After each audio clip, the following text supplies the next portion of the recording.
Okay, I know we keep talking about Sunday, but in the meantime, the big thing is the cold. Cold's continuing, and Yeah. it's going to be quiet for the next few days. You know, we talked earlier in the evening about the ice building up on the lakes and ponds, and because we had sunshine today and a clear sky, we got a great pass from one of the high-resolution satellites. Ooh, I want to show this to you. This is showing, first off, all the white you see from Portland and areas surrounding it. That's all snow on the ground. But take a look at Sebago Lake. The Big Bay is now freezing over, and that doesn't happen every year. It did happen last year. It happened during the first week of February. Prior to that, 2019 was the last time. Of course, you need the cold for this to happen, but you also don't want much wind, because if there is wind, it's a deterrent to the ice forming, particularly on the Big Bay. So we'll have to see how that evolves in the days ahead, given we are stuck in this cold pattern.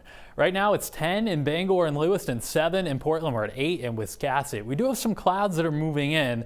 Last night the temperatures fell like a rock, especially late at night. It should not be quite as cold tonight. However, there will be some places that dip below zero, particularly inland. Tomorrow it's partly sunny.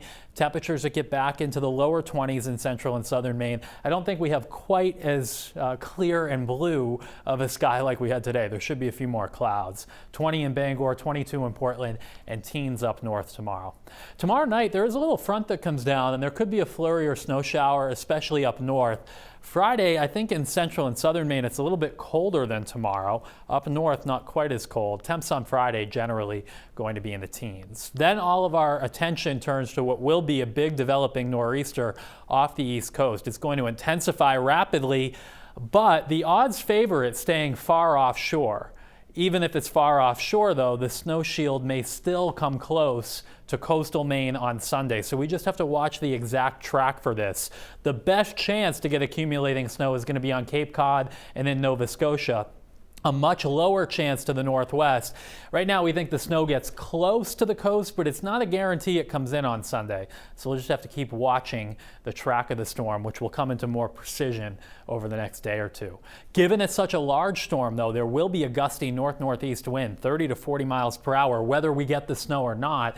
And tides are running astronomically high this weekend, so there could be some minor splashover and coastal flooding Sunday late morning, and then maybe Sunday night too. Tomorrow, seas 2 to 3 feet with northwest winds 10 to 20 knots. So partly sunny tomorrow, highs will be around 20.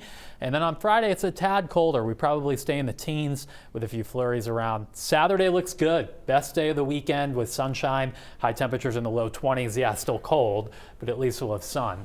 We'll have clouds either way on Sunday. We'll see how close the snow comes. It would be in the afternoon and evening if it does brush the coast. And then not quite as cold next week, but still pretty chilly. Still very much winter. It sure is. All right, Ryan, thank you.